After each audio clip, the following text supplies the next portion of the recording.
ಮುಖ್ಯವಾದಂಥ ವಿಚಾರಗಳನ್ನು ನಾನು ನಿಮಗೆ ಹೇಳ್ತಾ ಇದ್ದೀನಿ.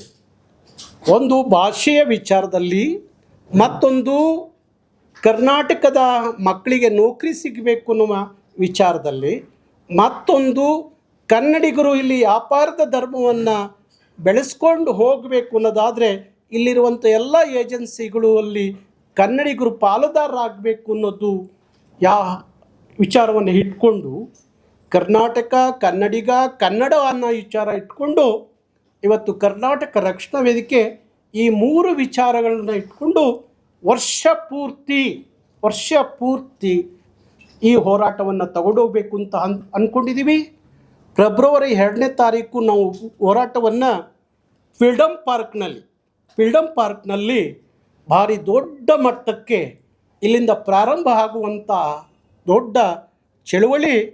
ಅದು ಕರ್ನಾಟಕದ 31 ಜಿಲ್ಲೆ, 224 ವಿಧಾನಸಭಾ ಕ್ಷೇತ್ರದಲ್ಲೂ ಸಹ ಈ ಚಳುವಳಿ ತಗೊಂಡು ಹೋಗ್ತೀವಿ.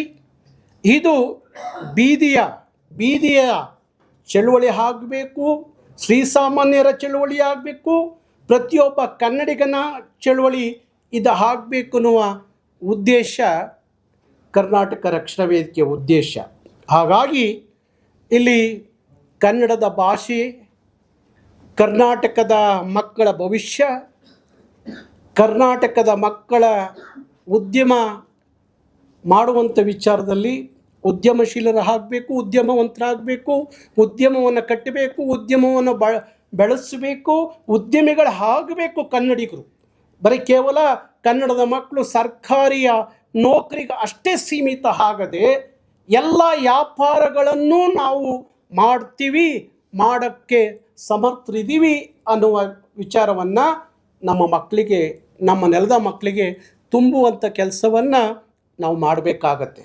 ಅದಕ್ಕಾಗಿ, ಯಾಕೆಂದರೆ ಕನ್ನಡಿಗ ಉಳಿದ್ರೆ ಕನ್ನಡ ಉಳಿಯುತ್ತೆ, ಕನ್ನಡ ಉಳಿದ್ರೆ ಕರ್ನಾಟಕ ಉಳಿಯುತ್ತೆ. ಭಾಷೆವಾರು ಪ್ರಾಂತ್ಯಗಳಾಗಿದ್ದೇ ಭಾಷೆಯ ಆಧಾರದ ಮೇಲೆ. ಹಾಗಾಗಿ ಕನ್ನಡ ಭಾಷೆ, ಕನ್ನಡಿಗನ ಬದುಕು, ಕನ್ನಡದ ವ್ಯಾಪಾರದ ಇದು ಆ 3 ಚೆನ್ನಾಗಿದ್ದುಬಿಟ್ರೆ ಕರ್ನಾಟಕ ಸಮೃದ್ಧವಾಗಿರುತ್ತೆ ಅನ್ನುವ ಚಿಂತನೆ, ಆಲೋಚನೆ ಕರ್ನಾಟಕ ರಕ್ಷಣಾ ವೇದಿಕೆದು. ಹಾಗಾಗಿ ಬಂಧುಗಳೇ, ಯಾವ ಡಿಸೆಂಬರ್ 27ರ ನಾಮಫಲಕದ ಹೋರಾಟ ಇವತ್ತು ಒಂದು ಕಾಯ್ದೆ ಆಯಿತೋ, ಅದೇ ಮಾದರಿಯಲ್ಲಿ ಈ 3 ವಿಚಾರಗಳು ಕರ್ನಾಟಕ ಸರ್ಕಾರ ತಕ್ಷಣ ಕಾಯ್ದೆಗಳನ್ನು ಮಾಡಬೇಕು ಅಂತ ಹೇಳಿ ಕರ್ನಾಟಕ ಸರ್ಕಾರವನ್ನು ನಾವು ಒತ್ತಾಯ ಮಾಡ್ತೀವಿ. ನಿಮ್ಮ ಜೊತೆಯಲ್ಲಿ ಸಂಘರ್ಷ ಮಾಡಬೇಕು ಅನ್ನೋ ಉದ್ದೇಶ ಅಲ್ಲ. ಆದರೆ ನಾವು ಹೇಳಿದಂಥ ವಿಚಾರದಲ್ಲಿ ಸರಿಯಾದ ರೀತಿಯಲ್ಲಿ ಮಾನ್ಯತೆ ಸಿಗದೆ ಹೋದರೆ ನಾವು ಎಲ್ಲ ರೀತಿಯ ಹೋರಾಟಕ್ಕೂ ಸಜ್ಜಾಗಿದ್ದೀವಿ. ಅವತ್ತು ನೀವು ನಮ್ಮನ್ನು ತಗೊಂಡೋಗಿ ಜೈಲಲ್ಲಿ ಇಟ್ಟು ಇಲ್ಲದ ಸಲ್ಲದ 16 ಕೇಸುಗಳನ್ನು ನಮ್ಮ ಮೇಲೆ ಹಾಕಿರೂ ಸಹ ನಾವೇನು ಹೆದರಿ ಕೂತ್ಕೊಂಡಿಲ್ಲ. ಅವತ್ತಿನಿಂದ ಇವತ್ತರೆಗೂ ಅದೇ ಕೆಲಸವನ್ನು ಮಾಡ್ತಾ ಇದ್ದೀವಿ. ನಮಗೆ ಯಾವ ಸರ್ಕಾರ ಬರ್ತವೆ, ಯಾವ ಸರ್ಕಾರ ಇರ್ತವೆ ಪ್ರಶ್ನೆ ಇಲ್ಲ. ಅದು ಯಾವುದೇ ಸರ್ಕಾರ ಆಗಿರಲಿ, ಕನ್ನಡ, ಕನ್ನಡಿಗ, ಕರ್ನಾಟಕ ಅನ್ನುವ ವಿಚಾರದಲ್ಲಿ ಯಾರ ಜೊತೆಯಲ್ಲೂ ರಾಜಿ ಇಲ್ಲ.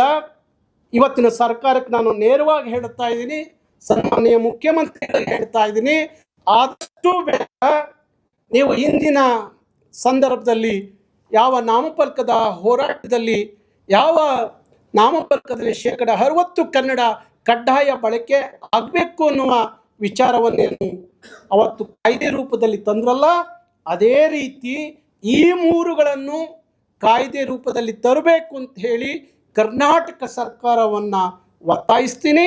ಹಾಗೆ ಕರ್ನಾಟಕ ಸರ್ಕಾರ ಇದನ್ನು ಸರಿಯಾದ ರೀತಿಯಲ್ಲಿ ಗಮನಿಸಿ ಕಾಯ್ದೆಗಳು ಮಾಡದೇ ಹೋದರೆ ಇಡೀ ರಾಜ್ಯದಲ್ಲಿ ಲಕ್ಷಾಂತರ ಕರ್ನಾಟಕ ರಕ್ಷಣಾ ವೇದಿಕೆಯ ಜೊತೆಯಲ್ಲಿ ಈ ನಾಡಿನ ಯುವಕರು ಬೀದಿಗಿಳಿತಾರೆ. ಭಾರಿ ದೊಡ್ಡ ಪರಿಣಾಮವನ್ನು ಸರ್ಕಾರ ಎದುರಿಸಬೇಕಾಗುತ್ತೆ ಎನ್ನುವ ಎಚ್ಚರಿಕೆಯ ಮಾತನ್ನೂ ಸಹ ಈ ಸಂದರ್ಭದಲ್ಲಿ ನಾನು ಹೇಳಲಿಕ್ಕೆ ಇಷ್ಟಪಡ್ತೀನಿ. ಹಾಗಾಗಿ ಕರ್ನಾಟಕದ ಜನ ಎಚ್ಚೆತ್ಕೋಬೇಕು, ಕನ್ನಡಿಗರು ಎಚ್ಚೆತ್ಕೋಬೇಕು. ಕನ್ನಡಿಗರಿಗೆ ಉದ್ಯೋಗ ಕೊಡಿ ಅಂದರೆ ಇಲ್ಲಿಯ ಉದ್ಯಮಿಗಳು, ಹೊರಗಡೆಯಿಂದ ಬಂದಂಥ ಉದ್ಯಮಿಗಳು ಹೇಳೋ ಮಾತು, ಕನ್ನಡಿಗರು ಕೆಲಸ ಮಾಡಲ್ಲ. ಯಾಕೆ ಮಾಡೋದಿಲ್ಲ? ಜಗತ್ತಿನ ಎಲ್ಲ ರಾಷ್ಟ್ರಗಳಲ್ಲಿ ಹೋಗಿ ಕನ್ನಡಿಗರು ಕೆಲಸ ಮಾಡುವಾಗ ಕರ್ನಾಟಕದ ನೆಲದಲ್ಲಿ ನಿಮ್ಮ ಉದ್ಯಮಗಳಲ್ಲಿ ಕನ್ನಡದವರು ಕೆಲಸ ಮಾಡಲ್ಲ ಅಂತ ಹೇಳೋದಕ್ಕೆ ಏನು ಕಾರಣ ಇಟ್ಕೊಂಡಿದ್ದೀರಿ? ಯಾವ ಕಾರಣ ಕೊಡ್ತೀರಿ ನೀವು? ಇಲ್ಲ ಮಾಡಲ್ಲ, ಕೆಲಸ ಮಾಡಲ್ಲ ಅನ್ನೋದು ಒಂದು ಬಿಟ್ಟರೆ ಬೇರೆ ಏನೂ ಕಾರಣ ಇಲ್ಲ. ಹಾಗಾಗಿ ಕೆಲಸನೂ ಮಾಡ್ತೀವಿ ಕನ್ನಡಿಗರು, ಯಾವುದೇ ಉದ್ಯೋಗ ಕೊಟ್ಟರು ಕೆಲಸ ಮಾಡೋಕ್ಕೂ ತಯಾರಾಗಬೇಕು. ಯಾವುದೇ ವ್ಯಾಪಾರವನ್ನು ಮಾಡಲಿಕ್ಕೂ ಕನ್ನಡಿಗರು ಕರ್ನಾಟಕದ ನೆಲದಲ್ಲಿ ಸಿದ್ಧರಾಗಿ ಇರಬೇಕು, ಮಾಡಬೇಕು. ಯಾಕೆ ಎಲ್ಲೋ ಗುಜರಾತಿ, ಎಲ್ಲೋ ರಾಜಸ್ಥಾನಿ, ಎಲ್ಲೋ ಬಂಗಾಳಿ, ಯಾರೋ ಆಂಧ್ರ, ಯಾರೋ ತಮಿಳನ್ನು ಇಲ್ಲಿ ಬಂದು ಉದ್ಯೋಗ ಮಾಡ್ತಾನೆ, ಉದ್ಯಮ ಕಟ್ತಾನೆ ಅನ್ನೋದಾದರೆ ಈ ನೆಲದ ಮಕ್ಕಳ ಕೈಲಿ ಯಾಕೆ ಸಾಧ್ಯ ಇಲ್ಲ? ಹಾಗಾಗಿ ಅಂಥದ್ದು ಯಾವುದಕ್ಕೂ ಹಿಂಜರಿಯದೆ ಕನ್ನಡದ ಮಕ್ಕಳು ವ್ಯಾಪಾರದ ಮನೋಭಾವವನ್ನು ಬೆಳೆಸ್ಕೋಬೇಕು. ಇವತ್ತು ನೋಡ್ತಾ ಇದ್ದೀವಿ, ಒಂದು ಕಾರ್ಪೊರೇಷನ್ ಕಾಂಟ್ರಾಕ್ಟ್ನ ಮಾಡೋರು ಯಾರಿದ್ದಾರೆ? ಯಾರು ಕನ್ನಡದವ್ರು ಮಾಡ್ತಾರೆ? ಎಲ್ಲ ಆಂಧ್ರದ ನಾಯ್ಡುಗಳು, ರೆಡ್ಡಿಗಳು, ಇನ್ಯಾರು ಮಾಡ್ತಾರೆ. ಒಂದು PWD, ಒಂದು BDA ಕಾಂಟ್ರಾಕ್ಟು ಎಲ್ಲ ಪರಭಾಷಿಕರ ಪಾಲ ಹಾಕ್ತಾ ಇದೆ. ಮಾಡಿ ಕನ್ನಡಿಗರು ಎಲ್ಲ ಕೆಲಸವನ್ನು ಮಾಡಬೇಕು, ಮಾಡಕ್ಕೆ ಮುಂದೆ ಹೋಗಬೇಕು. ನಮ್ಮ ನೆಲದಲ್ಲಿ ನಮ್ಮನ್ನು ಸರಿಯಾದ ರೀತಿಯ ಬದುಕನ್ನು ಕಟ್ಕೊಳ್ಳಿಕ್ಕೆ ನಮ್ಮ ನೆಲದಲ್ಲಿ ನಮಗೆ ಸಾಧ್ಯ ಆಗಲಿಲ್ಲ ಅನ್ನೋದಾದರೆ ನಾವು ಎಲ್ಲೋಗಿ ಬದುಕನ್ನು ಕಟ್ಕೊಳ್ಳಿಕ್ಕೆ ಸಾಧ್ಯ ಇದೆ. ಹಾಗಾಗಿ ನಮ್ಮ ಹಕ್ಕು ನಮ್ಮ ನೆಲದಲ್ಲೇ ಚಲಾಯಿಸ್ಲಿಕ್ಕೆ ನಮ್ಮ ಕೈಲಿ ಶಕ್ತಿ ಇಲ್ಲ ಅನ್ನೋದಾದರೆ ಇನ್ನೆಲ್ಲ ಹೋಗಿ ನಮ್ಮ ಅಧಿಕಾರವನ್ನು ಚಲಾಯಿಸ್ತೀವಿ ಅನ್ನೋದರಲ್ಲಿ ಅರ್ಥ ಇಲ್ಲ. ಅದಕ್ಕಾಗಿ ಇವತ್ತು ನಾನು ಗಮನಿಸಿದೆ, ಇತ್ತೀಚೆಗೆ ಒಂದು ಕರ್ನಾಟಕ ರಕ್ಷಣಾ ವೇದಿಕೆ ವಿಶ್ವ ಕನ್ನಡಿಗ ಅಂತ ಒಂದು ಅವಾರ್ಡ್ ಫಂಕ್ಷನ್ನ ಪ್ರಶಸ್ತಿ ಪ್ರದಾನ ಕಾರ್ಯಕ್ರಮ, ವಿಶ್ವದ ವ್ಯಾಪ್ತಿಯಲ್ಲಿರುವಂಥ ಕನ್ನಡಿಗರನ್ನ ಒಂದು ವೇದಿಕೆ ಅಡಿಯಲ್ಲಿ ತರಬೇಕು ಅಂತ ಹೇಳಿ ಅವ್ರದ್ದೆಲ್ಲ ವಿಚಾರಗಳನ್ನು ಕಲೆಕ್ಟ್ ಮಾಡುವಾಗ ನನಗೆ ಸಿಕ್ಕಿದ್ದು ಸುಮಾರು 29 ರಾಷ್ಟ್ರಗಳಲ್ಲಿ ಕನ್ನಡಿಗರು ಉದ್ಯಮಿಗಳಾಗಿ ಕೆಲಸ ಮಾಡ್ತಾ ಇದ್ದಾರೆ, ಉದ್ಯಮವನ್ನು ಕಟ್ಟಿದ್ದಾರೆ. ಎಲ್ಲೋ ಜಗತ್ತಿನ ಯಾವುದೋ ದೇಶದಲ್ಲಿ ಹೋಗಿ ಅಲ್ಲಿ 500 ಕೋಟಿ 600 ಕೋಟಿ ಉದ್ಯಮ ಕಟ್ಟಿ ಅಲ್ಲಿ ಬದುಕನ್ನು ಕಟ್ಕೊಂಡಿರುವಾಗ ಕರ್ನಾಟಕದ ನೆಲದಲ್ಲಿ ಉದ್ಯಮ ಕಟ್ಟಲಿಕ್ಕೆ, ಉದ್ಯಮ ಮಾಡಲಿಕ್ಕೆ ಕನ್ನಡಿಗರ ಕೈಲಿ ಸಾಧ್ಯ ಇಲ್ವಾ? ಸಾಧ್ಯ ಇದೆ. ಹಾಗಾಗಿ ನಮ್ಮ ಎಲ್ಲ ಕನ್ನಡದ ಯುವಕರಿಗೆ ಹೇಳ್ತೀನಿ, ಸರ್ಕಾರಿ ಕೆಲಸಕ್ಕೆ ಜೋತು ಬಿದ್ದು ಕೂತ್ಕೋಬೇಡಿ. ಪ್ರತಿಯೊಂದು ವ್ಯಾಪಾರವನ್ನು ಕನ್ನಡಿಗರು ನಾವು ಮಾಡ್ತೀವಿ, ಮಾಡಲಿಕ್ಕೆ ಸಾಧ್ಯ ಇದೆ ಅಂತ ಹೇಳಿ ನಿಂತಾಗ ಮಾತ್ರ ಇಡೀ ಕರ್ನಾಟಕದಲ್ಲಿ ಕನ್ನಡಿಗರು ಸಮೃದ್ಧವಾಗಿ ಬದುಕನ್ನು ಕಟ್ಕೊಳ್ಳಿಕ್ಕೆ ಸಾಧ್ಯ ಆಗುತ್ತೆ. ಅದಕ್ಕಾಗಿ ಕನ್ನಡಿಗರು ಸಜ್ಜಾಗಬೇಕು. ಅದಕ್ಕಾಗಿ ಇಂಥ ಹೋರಾಟಕ್ಕೆ ಕನ್ನಡಿಗರು ಮುಂದೆ ಬರಬೇಕು. ಇವತ್ತೆಲ್ಲ ನನ್ನ ಮಾಧ್ಯಮದ ಗೆಳೆಯರಿಗೆ ಕೈ ಮುಗಿದು ಕೇಳ್ತೀನಿ, ಈ ವಿಚಾರಗಳನ್ನು ಪ್ರತಿ ಕನ್ನಡಿಗರಿಗೆ ತಲುಪಿಸುವಂಥ ಕೆಲಸ ನೀವು ಮಾಡಬೇಕು. ಯಾಕೆಂದರೆ ನಾವು ಬೀದಿಲಿ ನಿಂತು ಹೋರಾಟ ಮಾಡಿಕೊಂಡು ಇವತ್ತು 30-35 ವರ್ಷದಿಂದ ಬೀದಿಯಲ್ಲಿ ನಿಂತಿದ್ದೀವಿ.